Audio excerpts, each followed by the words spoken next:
Good morning, everyone. And so today is our second lecture day. And just so to give you a review of what we started before, I would want to have a little bit of review and also the things that we missed in discussing with you. Okay, so I want to emphasize that in machine learning, our course that we are doing today, it has been there. I mean, it is considered to be a statistical computation. And many of the things that machine learning is doing, statistics has already done or did some part of it. And so if we compare statistics against artificial intelligence or machine learning, we say that the left side is the statistics and the right side is the artificial intelligence. So the data that statistics use is less. The dimension is less, like 100 dimension, that means 100 components. And then in artificial intelligence, the dimension of the data is much, much higher. So that's why there's a need of artificial intelligence when statistics cannot anymore deal with the large data. There's a lot of noise in the data for statistics, and for artificial intelligence, the noise is not sufficient to obscure the structure in the data if you process it right. That means that because the data is a lot, so the noise can be obstructed. So, make comments that these slides were adapted from Hinton in University of Toronto. And figures from these slides I adapt these slides from Professor Hinton. Some of the slides are from the Chris Bishop Pattern Development. Okay. And so regarding structure, there's not much of structure in the data for statistics. And then for artificial intelligence, there's a huge amount of structure in the data, but then it is too complicated. So the main problem of statistics is distinguishing the true structure from the noise, while the main problem of artificial intelligence is to represent that much complicated structure. Okay, so what I want to emphasize is that artificial intelligence deals with the data size where statistics fails, and the structure of the data can be very, very complicated. Okay, so next. So we again also introduced the 3 types of learning: supervised learning, where somebody has to tell the computation what is right and what is wrong. That's supervised, just like our usually what we're doing in class right now. Although we have some problem-based learning, but most of the time the teacher will tell you what is right and what is wrong, and you learn from it. Or just like how your parents trained children. For reinforcement learning, there is, we learned action to maximize payoff. There's a payoff, there's a reward and penalty for reinforcement learning. That is it's different from supervised learning by the fact that if you did something wrong, there's a penalty to the computation, and it's like a discipline, and then you reward when there's a good behavior. That's reinforcement learning. And then the unsupervised learning, nobody is telling what is correct and what is wrong. The computation will classify them, try to cluster or to group together the data and see if there's any information that can be derived. So this is one of the next stage of machine learning or artificial intelligence, where because especially when data is very large, nobody knows what is right and what is wrong. We just gather the data, and the data itself will cluster them. Okay, they will learn classification based on the relationship of the data. Okay, so this so if we say, I just want to emphasize this information, I got this diagram from MathWorks. Machine learning is the overall, or artificial intelligence, as we say, we interchange them in this class, is the overall umbrella, and under it is the supervised learning and unsupervised learning. Okay, Under supervised learning, again, somebody will tell you what is right and what is wrong, and then it can be classification or regression or approximation. And then for unsupervised learning, it's clustering or grouping. Excuse me. And then these are the some typical underneath each column are typical algorithms that are used. For example, for supervised learning and classification, you use support vector machine, discriminant analysis, naive Bayes, nearest neighbor, of which some of these algorithms we will discuss in the class. For regression, linear regression, GLM, SVR, ensemble methods, decision trees, neural networks. For clustering, for unsupervised learning, we have K-means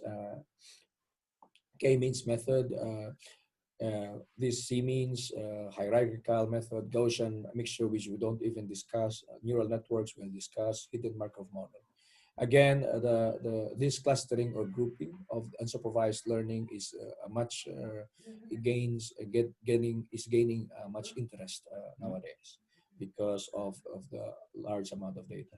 But for us in this class, we will be more concern ourselves with regression and classification under supervised learning, and some of decision trees, neural network, and support vector machines, naive Bayes will be discussed.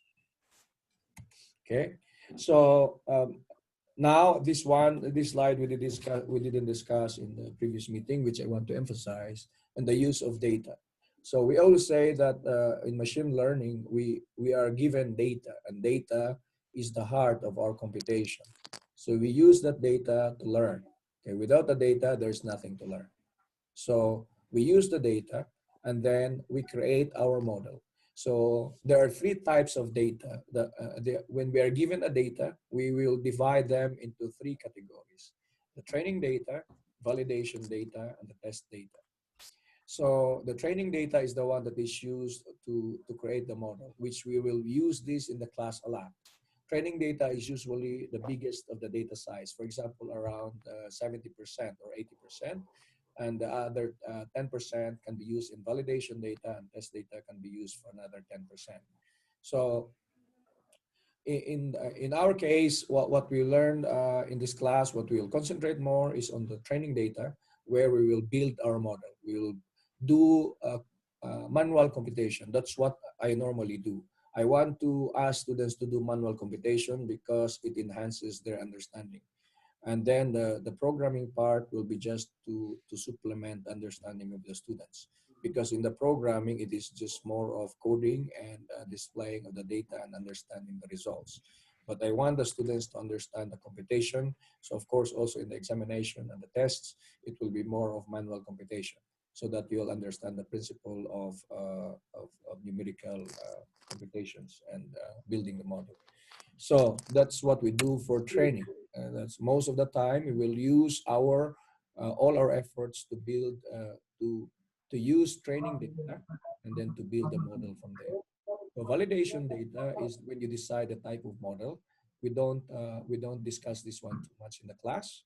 And for the test data is when we test the accuracy of our model. So normally in this class, we will concentrate more on the training data and the test data. That means we will divide the data. We will train and then build the model, and that based on that model, the test data is a data that was not seen. It is important, that was not seen during training, and then we use that data to test whether our computation is can predict what will be the next result.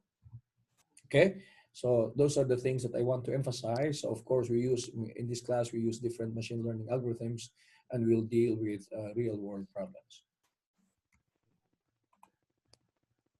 Okay, and that's it. And then we will continue with, I just want to give you a review of the last lecture's discussion. Today we are going to discuss about polynomial regression as our second lecture, and regression normally, as the term implies, and then I think you have already done this in your math courses, but we'll visit them again in order for you to understand how this one fits into machine learning algorithm. Of course, a regression, you can, what you did in your engineering math course was that an analytical method of computing, approximating the function. Uh, but in here, you are going to use numerical method to approximate the function, which later we will show. So in this case, we have this graph of a sine wave, and then we use a range of, it's a sine function of, can you see the, sorry. I want to show, do you see my mouse moving or no? Do you see my mouse here or no? You only see the screen. You don't see the mouse. You can see it now. Oh, you can see the mouse. Yeah. Okay, because I want to.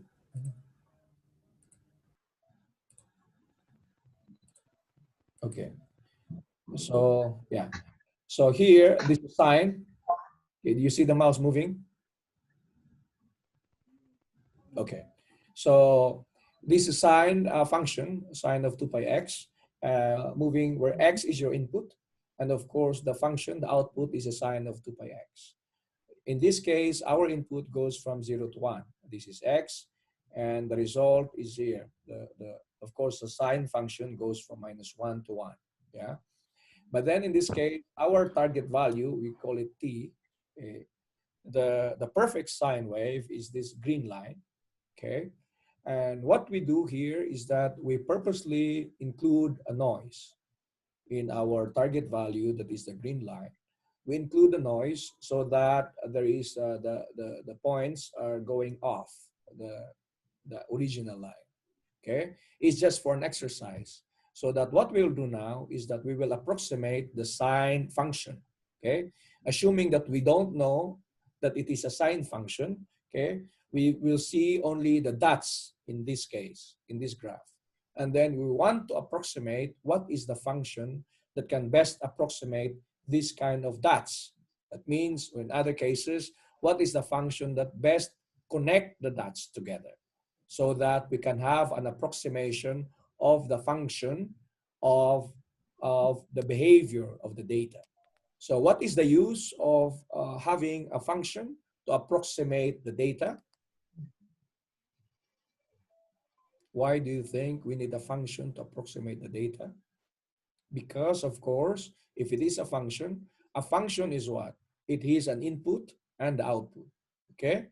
So if we know the approximate function, we can predict what will be the output. Because, for example, if this function sine of 2 pi, of course, that's a perfect function. So we somehow approximate the function to be some other function. Let's say, for example, the function is a tangent function. I don't know, it should not be a tangent function, but for example, our best approximation is a tangent function. So tangent x, for example. And so we just input x to the tangent function, and then it will compute for us. It will tell us whether we can go beyond 0 and 1, or we can go in between. For example, we say 0.5 or 0.333. Yeah, then we can know where that point will be in this graph. Okay. So, for example, if these are temperature measurements, okay, we can say this kind of temperature, this room temperature, and the effect will be how persons will feel the convenience, or the what is this, the comfort in the room. Then we can classify, we can rate the comfort. At this temperature, the comfort is negative. Yeah, that means people are complaining, it's not comfortable, for example. And at this temperature, temperature, this is the comfort level, people are feeling good.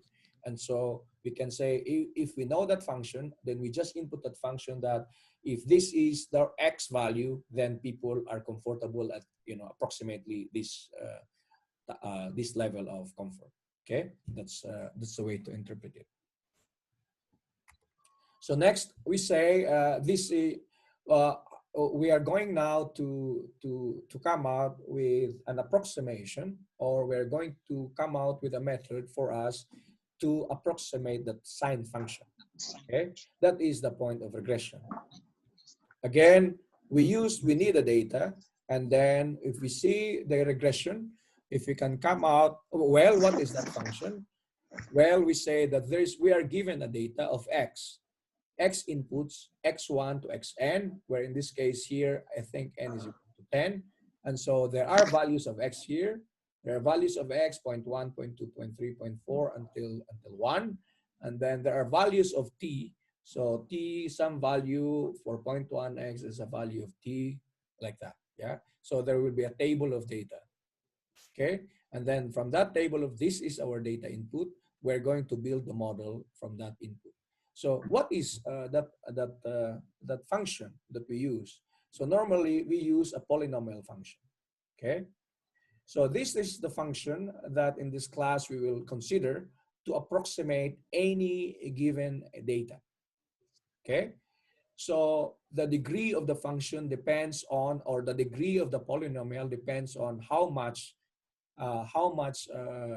how complicated or how much degree of approximation you would want your function to be. Does it say that the higher the polynomial, like up to 10th order, for example, is the 10th order polynomial has a better approximation compared to the second order polynomial? Well, it's not true all the time, okay, as we can show later in the slides. Okay, but the point here is that if you want to approximate, if you want our function to be this polynomial function, where the function is y, okay, as a function of x and w, x is our input. Okay, I want to annotate. Okay, so in this case, x is our input. Okay, and w are the weights, the value of the weights, which is W0, W1, W2, up to Wm. Okay, so because x is our input and y is our output, where our output is given, what we normally do is we solve for the value of the w. Okay, in order to find the function of the polynomial, all we need to do is compute what are the values of W0, W1, W2, up to Wm, for us to be given the function approximation that would give us the best approximation, in this case, the sine wave function. Okay, we can choose up to 10, up to 20 in a polynomial degree polynomial, but of course there's the computational expense that you have to consider, and also overfitting. Overfitting means that you try to create a function that that really approximates, is good approximation of the data that is given, but for data that is not seen, it will not give a good approximation. Okay, so now our purpose then is to solve for what are the values of W1, W0, W1, W2, and Wn. Okay, so this is the thing here, the coefficient vector W. That is what we want to know. Okay, so it's good to note that the function, although it is nonlinear in terms of the x, in terms of the input, because x goes up to m, but it is linear in terms of the unknown parameter w. Okay, why is it so?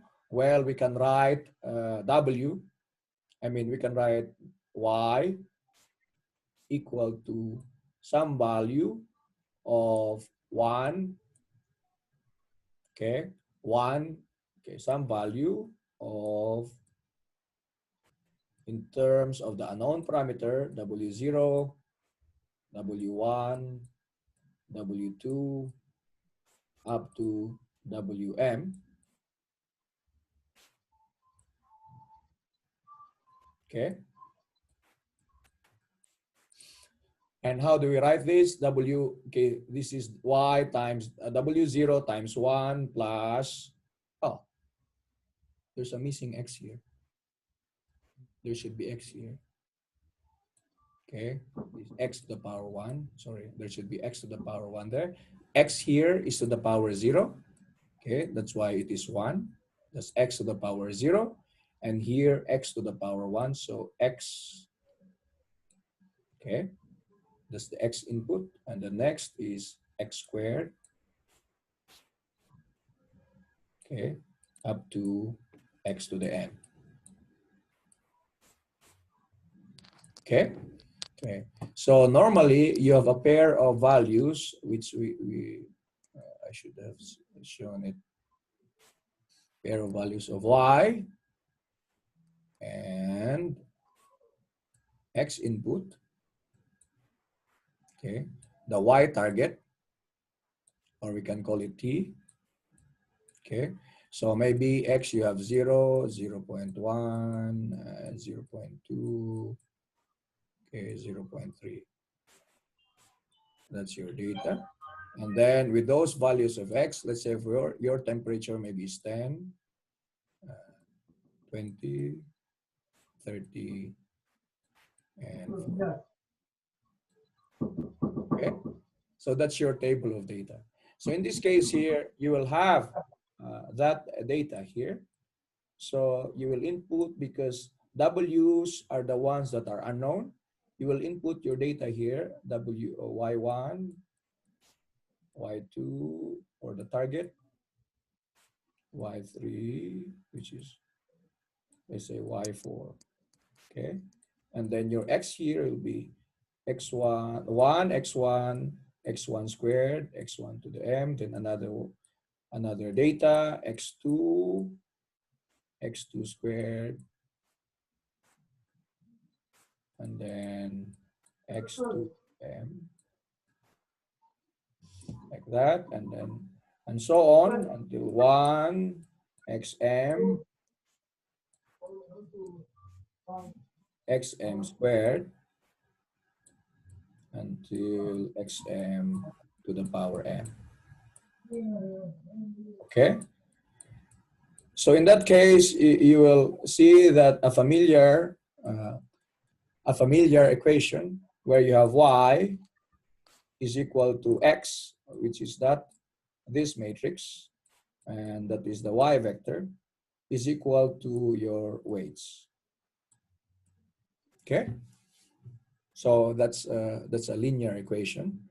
And then to find for x, then to find for w, then we'll solve. Okay, sorry, undo. We will solve w is equal to x squared, x inverse of x times the y. Okay, inverse if it's square, but let's just say pseudo inverse, so that we can make it a plus. Okay, so that any size you can deal with it. Okay, so I'm just showing you the matrix so that you will somehow connect polynomial regression to the linear equation that we are more familiar with. We will be able to solve for W if we compute, if we are given the data, we are given the data in terms of a table, in this case, T or target, Y, and X, we are given that table, and then we can write the equations of the data where your X input, we can write X input as the variables for the polynomial, and then your weights are W1, W0 up to Wm. Okay, and then what we really need to do is to compute, to know what is the Wm that minimize the best fit data, is to solve this equation, meaning to say W, in this case W will become the inverse, will become equal to x, which is this x multiplied with x, the values of x, our input, is now in the matrix form. The y, which is a vector, which is the output from the table. Okay, the y is the target value that is given in the table. Okay, so I think That is clear. So let's proceed. So now let's answer. Okay, the one that I showed you was what is this? Numerical and analytic equation, analytic solution. But then in this class, we're going to compute numerical. So we see that in this case, we were asking the question of whether higher the degree of the polynomial, will it result into a higher accuracy of approximation? Not necessarily. For example, in this case, there are 4 cases. We are using the same polynomial function, but we say that m is equal to 0. So what happens is m is equal to 0. So if m is equal to 0, it's here. We are here. Okay, there's only one value. M is equal to 0. Remember, this is okay. So here, this is x1 and this is x0. Okay, so this one is equal to 1, and then the rest of them we can delete. Okay, so that means that the whole equation is just 1 W0. Okay, so if that is W0, then we say this is just a horizontal line.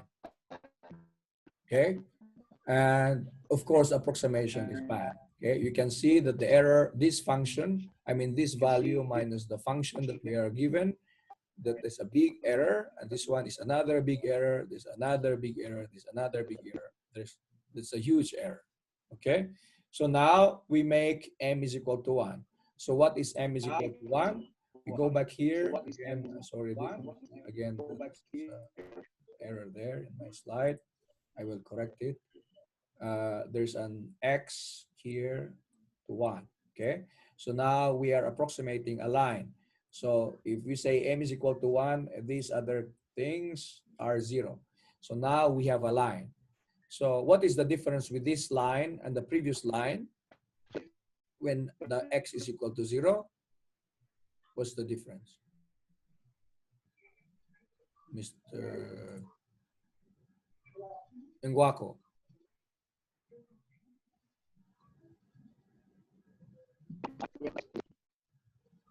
What's the difference with m is equal to 0 and m is equal to 1?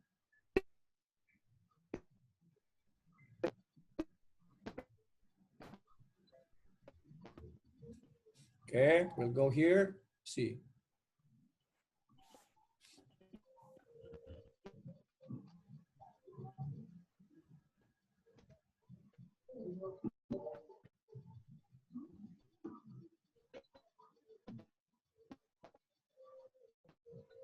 What's the difference?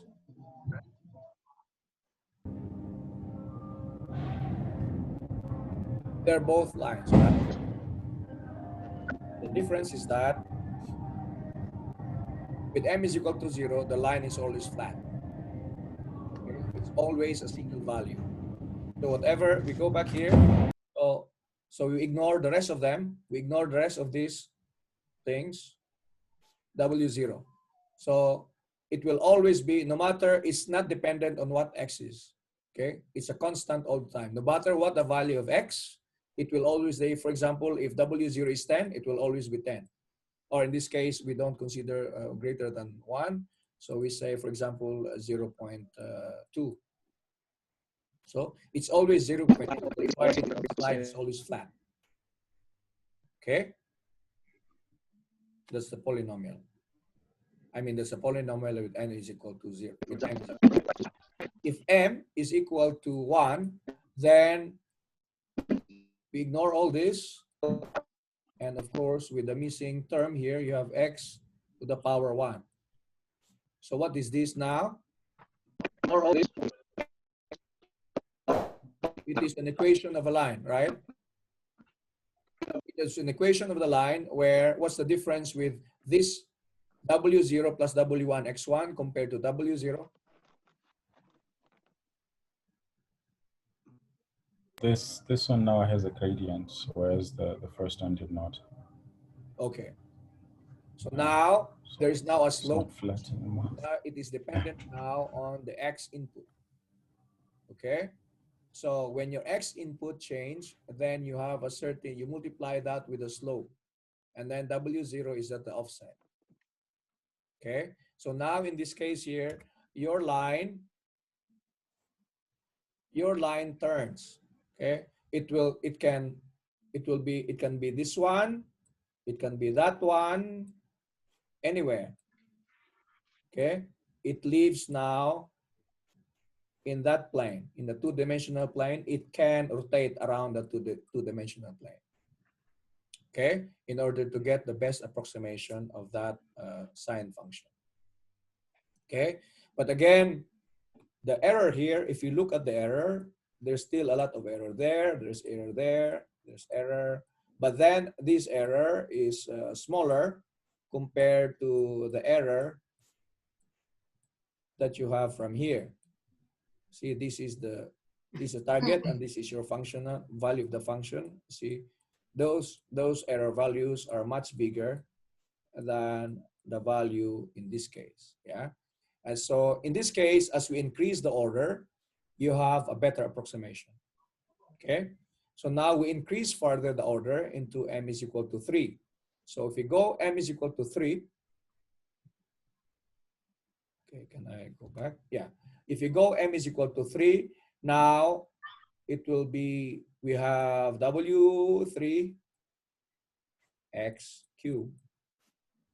Okay, and then we ignore the rest.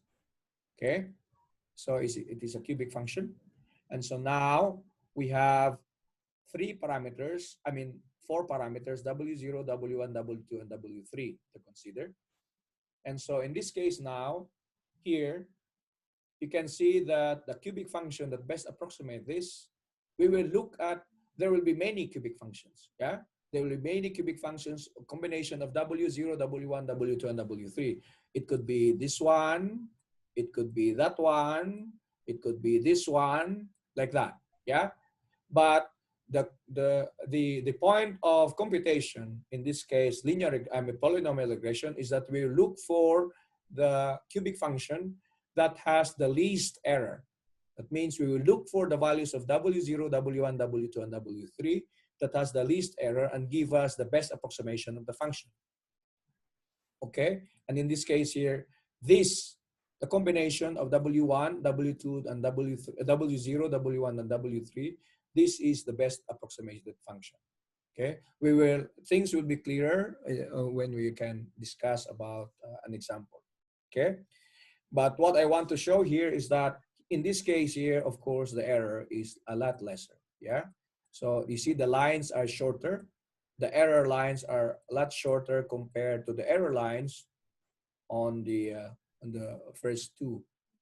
Okay, so now if we increase, because we are just trying to investigate that does increasing the order of the polynomial give us a much better approximation compared to those of a lower order. Not necessarily, in this case, the order is m. Okay, and so now this is a case of overfitting. Okay, so overfitting, you see that the line really the function go through each point. The connection of the function best connects all these points together. Okay, compared to here, the connection, this target value does not really sit on the, oh sorry, it should be with respect to the red line. Does not really sit on the red line. This blue circle does not really sit on the red line. So the overfitting causes here, the line causes to pass through all the points in the data, but then outside of it, the error will become very big.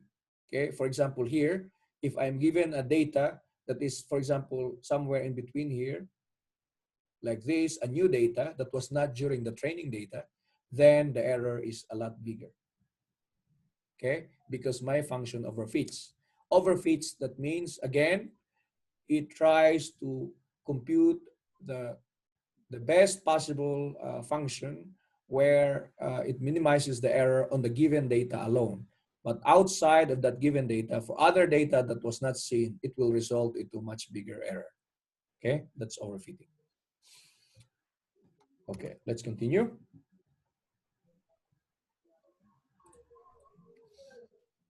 Tell me if you want to break. You can. Once the time elapsed, I don't know why Zoom didn't give. They gave me a free pass today. Okay, if Zoom stops, we will stop. We will give 50 minutes of. After 50 minutes, we'll have a break. Okay, or maybe, let's say 12 o'clock. Okay, and then will come back. So now. Our function then, the way to find the best way to find approximate polynomial that give us a good approximation of the given data. For example, if this is the given data and this is the given data and this is the given data, the red line is the best fit polynomial. We want to know what is that polynomial that can approximate again to approximate a function that for unknown data, it will give us a good estimate as well, not just for the data that is seen. So the way we deal with it is we come out with the error function, okay? The error function, we are using this error function, okay? We use a 1/2 year for convenience later, put a 1/2 year. This is the square of the error, okay? We put square of the error, okay?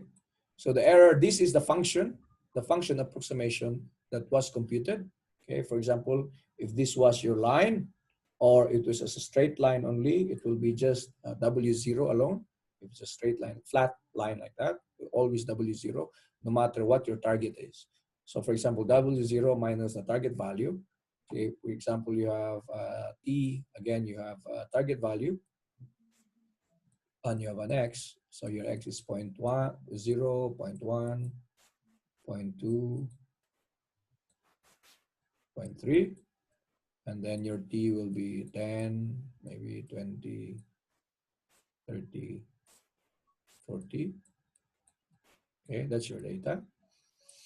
Okay, so for example, this is a constant W0, so W0 is always a constant, let's say 0.2. Okay, and then minus with the target value based on the data. So target value 1, you have 10, okay? This is a summation 10 plus, okay, W2, okay. Maybe I should do this. So that means that if that was a given data and your function here is W0, it will be 1/2 times, okay? So we take each term from I is equal to 1 to n. N is the data size. So n in this case, we have 4. So 1, 2, 3, 4. We have 4. So this is 0.2 minus the target value of target value is 10. Okay. And then that's squared. Okay. Plus, again, 0.2 because in this case here, our function is independent of x minus the target value of 20. Okay. Squared plus and 0.3. 0.2 because that's constant. It's the value of this function minus the target of 30. Okay, squared plus again 0.2 minus 40 squared. Okay, so that is our error function. Okay, that's how we compute the error. Okay, if that function changes, for example, it becomes instead of W0, W0 equal to 0.2. If the function becomes, for example, okay, it becomes 0.2 instead of 0.2, you have another value of 0.1, for example, times x. Okay, then what you will do is you change these values here, you change that value, you change that value, you change that value, depending on the x, because your y now changes. Okay, that one falls in there. Okay, so For now, let's accept them. Everything is true. The way that we do it is because we want to know the error between the function that we come out with and the target value that was given by the data. And the smaller the error, the better is the approximation on the training data. Okay, what we are just limited on the training data alone because that is what we see. But then our target is again with unseen data. The function should be able to approximate. Okay, the function should be able to give a good approximate of the target value. Okay, let's continue. So, Questions? Yes, please. so is there a specific, I know conventionally we use a cost function or an error function as you've shown, but is there a specific reason why we don't use like a utility function, for example, the one which shows us how well the model fits the data? It's like we sort of take the pessimistic one. How bad is it? Why is it that we don't use the one that shows how good it is? Yeah. In this class, it's a introductory course. I don't consider that much. Of course, the objective function for computation in many different algorithms, you cannot just include the error term, but all other terms, depending on what are other parameters that you want to include. So if you include other parameters, then your objective function changes. So what I'm only considering is the error function because that is the biggest factor, especially at this level of computation. Of course, in the more advanced level, you can have other terms there. That for in this class, we don't consider that. Let's All right, no, concentrate thank you. only on the error term. All right. Yeah. In this case, Professor Srihari, okay, I use his terms. I mean, I use the error function. He has other terms here which I purposely deleted because things will become. I want you to have a feel of the computation alone, but then because those other terms, it will be easy to add. I just want you to have a grasp of the understanding, so that whatever other things that will come later, you'll have, once the understanding is there, it's just an easy addition. Okay, sir. Thank you. Okay. Yeah. Any other questions?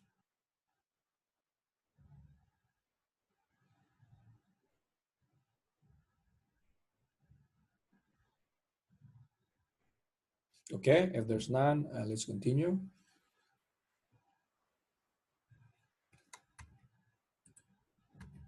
Okay. So again, what we need is to compute for the optimal value of W. Okay. So let's see this. This is the overall algorithm or overall steps of how we are going to compute numerically, or in terms of machine learning method, how we are going to compute the best fit polynomial function that best approximates the data that was given to us. Okay, so we start again with we start again with a polynomial function, where in this case we will choose. In our class, we'll just choose what degree that you want, and then we assign the degree, for example, second order or third order approximation. And then we use m is equal to 2 or m is equal to 3. Okay, and then our purpose is to find the optimal value of W. In this case, our W star is the optimal value. It is composed of course, W. Okay, it should be W0. It should start with W0. Okay, there's a mistake here. We'll correct that. Starts with W0 up to Wm. Okay, because that is where the order of a polynomial m is. There's a bias that is the W0. Okay, but what this equation is saying is that once you find the W0, that means W star vector, That means that we have already considered each one of the elements, W0 to Wm, to be components of that optimal weights, optimal value of W. So the purpose then of the overall purpose of our computation is to look for the values of these W's, W0 to Wm. So what is our objective function? What is our goal? What is the measure for us to say that we have achieved the necessary polynomial? We have achieved to some extent a good approximation of the data. It is based on the error function. Okay, so the error function is again this one, which is 1/2 of your function approximation minus the target data squared, and then sum it over all the data that was given to you. Okay, so if this is the error function, then so how do we compute our W's? Okay, so the W's computation, we'll use gradient descent method. In this case, the gradient descent method, it gives us the direction of computation where we are going to use the information of the error to go to the path where the fastest route to look for the W that is optimal, that is to look for the W value given an initial value of W. For example, initial value of W. It doesn't matter what W you pick, you randomly pick a W, and then hopefully, I say hopefully because not all initial values lead toward the optimal value. Okay, so we use an initial value W and then use this computation of the error function, means the error function, the gradient computation of the error, okay, multiplied by a learning rate, which is eta. This one normally has a value of 0.1. Okay, so any value of W, we will correct it with the learning rate multiplied by the rate of how the error changes at that particular time. Okay, this rate of how the error changes at that particular time is computed already for us. That means we take the partial of E of the error with respect to each change of the W, each change of the weight component. So in this case here, the partial of E with respect to W, the partial of E as a function of W with respect to the partial of Wi, which is the I of the component, is given. Of course, this one is the computation, and then we will change this again. This is so many errors. I try to make my slide nicer now because I'm going to upload this video online. I committed many mistakes. Anyway, so there's this part here, this part, and the 0 there. So, but then we can just ignore this part. I'm just looking at this, where this is the step of taking the partial of E of W with respect to Wi. But the final form or easy form will be this part, where this is the polynomial function given your weights and your input value x minus the target value times the x of the data to the power of the I, which is this I is the I of your coefficient. Okay, so let's make it a lot clearer with one example. I know it's so difficult to put the overall picture now because things are still not clear. Yes. Any question? Before we move on, you mentioned that the learning rate is going to be 0.1. Is there a specific reason why we choose that specific learning rate? Or because I've also heard that in sometimes the learning rate can vary, especially when you feed it to the algorithm itself. It can vary such that when it's getting closer to minimizing the cost function, the learning rate reduces so that it changes less as it gets closer to our optimal solution to avoid skipping the optimal solution, then getting worse. So I just want to find out, is there a specific reason why you would specify the learning rate to be 0.1 in this class or generally, or that kind of thing? Yeah. Yes, that's a good question. It's true that the learning rate changes, especially when you are closer to the optimization. Because uh, when you reach that target value, I'll just show you how what Mr. Admire was trying to say. For example, optimization computation is like going up a hill. For example, if you want to maximize, okay. And somewhere there are some hills here, there are some hills there. Yeah. So what we want to reach is we want to reach this target, which is the most optimal point. Yeah. And so your learning rate is actually a step that you take towards that goal. Yeah. And so because our learning rate is set as constant value, that means you step as a constant rate. Okay. For example, the size of n is equal to 0.1 is this size. So let's just say eta is 0.1, and graphically it will look like this distance. Okay. So that means that you step that distance. Okay. You step this distance going forward. Yeah. Well, as you can see, it's okay because the target's still very far. It doesn't really matter. Yeah. You keep on going there, you keep on going there, it's fine. But as you move closer, if your data, your target value, you see, you don't really reach the peak. And your target value, your step, if we make a step like that, so you're there. You don't really hit the target. Okay. That's the reason for Mr. Admire saying that if you keep your step constant, you know, especially when you're closer to the optimal value, you might not hit the really, I mean, the closest optimal value, but somewhere in the vicinity of the optimal value. Yeah. So, but then if you, when you see that you are already close to the optimal value, if you change your step size, then maybe half of the step size you can see, half of the step size you can see, then you can move as closer as possible to that optimal value. That's the reason. Okay.